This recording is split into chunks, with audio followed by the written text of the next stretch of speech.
시청자 여러분 안녕하십니까? 뉴스 매거진 시작합니다. 대전광역시는 28일 대회의실에서 4차 산업혁명 추진위원회 제2차 회의를 열고 특별시 육성 추진 상황을 점검했습니다. 지난해 7월 출범한 추진위원회는 민관 산학연 관계 전문가 19명으로 구성됐습니다. 이날 회의는 그동안 대전시의 4차 산업혁명 특별시 육성 전략에 대한 경과 보고, 추진 사항 등을 논의했습니다. 또 기존 4개 전략에서 아이디어가 창업으로 연결되는 4차 산업혁명, 첨단 과학이 산업과 융합되는 4차 산업혁명 등 수요자 중심의 전략 과제를 재구성했습니다. 또 기술 사업화와 창업 활성화 등을 통해 대전 경제 성장의 중심이 되도록 하겠다는 계획을 제시했습니다. 2020년 7월 도시계획 일몰제 시행을 앞두고 있습니다. 이에 따라 개발되지 않는 도시공원 등은 토지 소유자들의 개발 행위가 가능해 도시 난개발이 우려됩니다. 전예은 기자입니다. 주민들의 휴식 공간과 도시 녹색 공간으로 개발돼야 할 도시공원 예정 부지 406제곱킬로미터가 2년 뒤면 일몰제로 풀리게 되지만 정부와 지자체는 뾰족한 수를 찾지 못하고 있습니다. 국토교통부에 따르면 도시공원 일몰제가 적용되는 공원 부지는 전국적으로 406.5제곱킬로미터에 달해 여의도 면적 8.4제곱킬로미터의 48배에 이르는 규모입니다. 또한 2020년 7월 일몰제에 적용되는 공원 부지 가운데 등산로, 공원 등 적극 활용되고 있어 지자체가 사들여야 하는 사유지는 절반에 가까운 186제곱킬로미터로 이를 매입하기 위해선 약 24조 원이 필요합니다. 도시공원 일몰제는 지난 1999년 도시계획법이 헌법 불합치 판결을 받음에 따라 도입됐습니다. 도시공원 지구로 지정한 이후 20년이 넘도록 개발하지 않은 경우 이를 해제해야 합니다. K랜 전예은입니다. 대구광역시는 지난 28일 직장 내 성희롱, 성폭력 근절과 건전한 공직문화 조성을 위해 성희롱, 성폭력 예방 교육을 실시했습니다. 이번 교육은 성희롱, 성폭력 예방 전문 강사로 유명한 한국양성평등교육진흥원 손경희 강사가 가해자가 없으면 피해자도 없다는 주제로 진행됐습니다.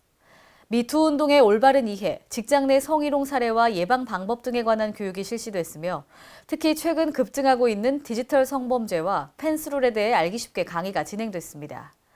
또한 국가기관, 지자체, 공공기관을 대상으로 31일까지 공공부문 성희롱 실태 온라인 설문조사를 시행합니다.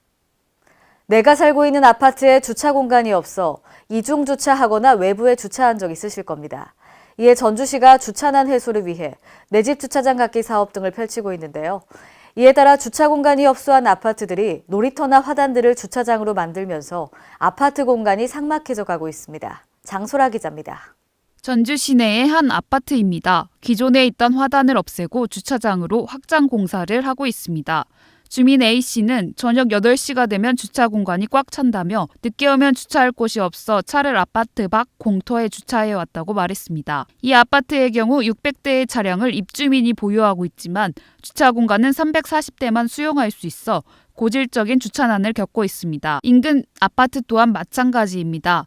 기존의 놀이터를 줄이거나 없애 주차 공간을 확보하고 있습니다. 전주시의 경우 인구는 줄고 있지만 오히려 차량 등록 대수는 갈수록 늘고 있습니다. 이에 대해 전주시 교통정책과는 요즘은 한 가구당 기본 2대 이상의 차를 보유하고 있으며 맞벌이 가정과 함께 소득 증대가 맞물려 차량 보유 대수가 늘어난 것으로 본다며 그에 비해 전주시는 오래된 건물이 많아 주차 공간을 확보하지 못하고 있다고 말했습니다. 전주시는 이 같은 주차난 해소를 위해 내 집 주차장 갖기 사업과 함께 전주시 주차장 시행 규칙을 시행하고 있습니다. 이 때문에 놀이터와 녹지 공간까지 주차장으로 만들면서 아파트 공간이 삭막해져 간다는 지적도 나오고 있습니다. K랜 장소라입니다. 서울특별시는 지난 28일 시청에서 2018 젠더 거버넌스 선포대회를 개최했습니다. 이번 선포대회에는 젠더 거버넌스 활동 사례들을 공유하고 공동선언을 발표했습니다. 서울시는 이번 대회를 계기로 25개 자치구 등 여성단체들과 젠더 거버넌스를 구축할 계획입니다. 이는 민관협의체로 시민들이 직접 시와 자치구의 100여 개 정책을 성인지 관점으로 모니터링하게 됩니다. 서울시 관계자는 젠더 거버넌스 활동을 통해 시민이 직접 제안한 정책 개선안으로 정책이 실현되길 바란다고 말했습니다. 현재 전주 예비군대대가 송천동 에코시티 맞은편에 위치해 있습니다. 에코시티가 들어서면서 이전이 불가피한 상황인데요. 지난 2016년 완주군 봉동읍에 이전을 추진했지만 군과 주민들의 반발로 무산된 적이 있고 덕진구 조촌동 지역을 검토한다는 사실이 밝혀지면서 그 지역 주민들의 반발이 이어지고 있습니다. 장소라 기자입니다. 전북 전주시의 도심 속에 위치한 예비군 대대가 이전 대상 지역 주민들의 반발에 부딪혀 갈 곳을 찾지 못하고 있습니다.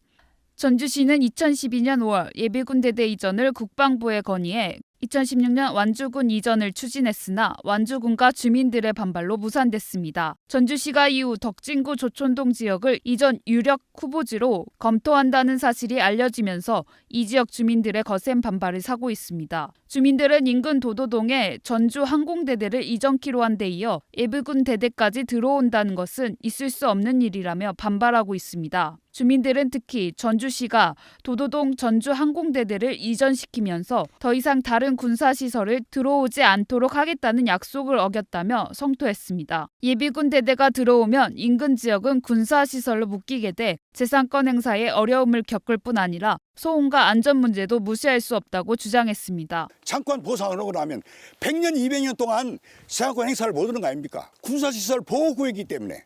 그러면 그것도 사전에 협의에 있었냐? 없었어요. 항공대대 이전하는 식으로 밀어붙이라는 것이죠. 전주시 관계자는 예비군 대대 이전은 이르면 올 상반기까지 후보지를 물색 중에 있으며 아직까지 확정된 사안이 아니기 때문에 언급하기 조심스럽다고 말했습니다. KLN 장소라입니다. 경기도가 일하는 청년 시리즈 지원 외에도 철도 부지를 활용한 청년 창업 오픈 플랫폼 조성에 나서는 등 청년 일자리 창출에 적극 나서고 있습니다.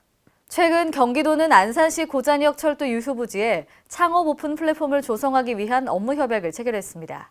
20억 원의 사업비가 투입되는 이번 사업은 철도 교량 아래에 만들어진 4개 공간 부지에 들어섭니다.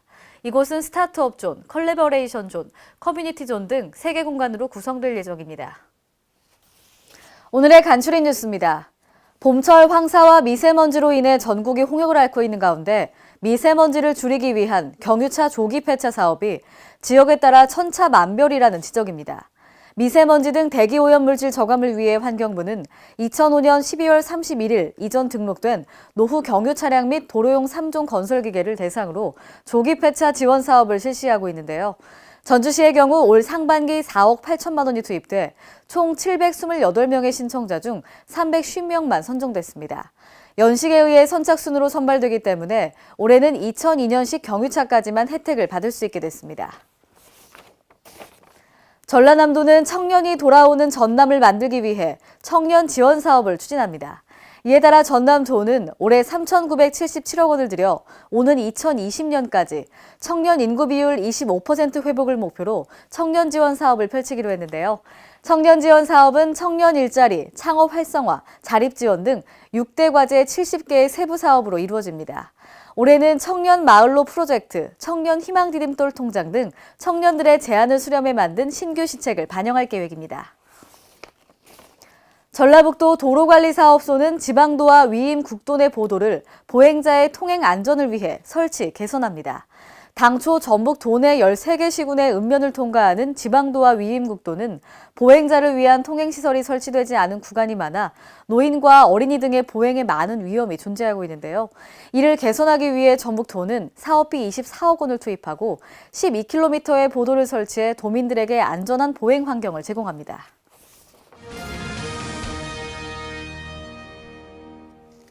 단신입니다. 행정안전부는 4월에 중점 관리할 재난안전사고 유형을 선정하고 국민들에게 각별한 주의를 당부했습니다. 먼저 4월은 산불로 인한 피해가 가장 큰 시기로 산림 소실 등 연간 피해 면적의 3분의 1이 발생됐는데요. 산림청은 다음 달 22일까지를 대형 산불 특별대책 기간으로 정하고 대형 산불 등에 최선을 다하고 있습니다. 또한 지역축제 안전사고도 조심해야 하는데요. 다음 달 1일부터는 봄철 지역축제 안전관리 실태를 지방자치단체와 중앙합동으로 점검할 계획입니다. 행정안전부는 국민안전교육을 체계적으로 실시하기 위한 첫 번째 단계로 오는 4월 2일부터 4월 18일까지 재난안전 분야에 대한 전문 강사 인력 등록 신청을 받습니다. 올해에는 일반 국민 대상 안전교육을 확대하고자 2022년까지 10,000명 양성을 목표로 매년 2회 등록 신청을 받게 됐는데요. 신청 자격은 국민안전교육진흥기본법 시행령서 규정하는 안전 관련 국가기술 자격, 학위, 근무 경력 등의 자격 기준을 갖춘 사람입니다. 신청은 인터넷 국민안전교육 포털을 통한 온라인 신청이나 전자메일 등으로 신청할 수 있습니다. 이상으로 뉴스 매거진을 마칩니다. 시청해주신 여러분 고맙습니다.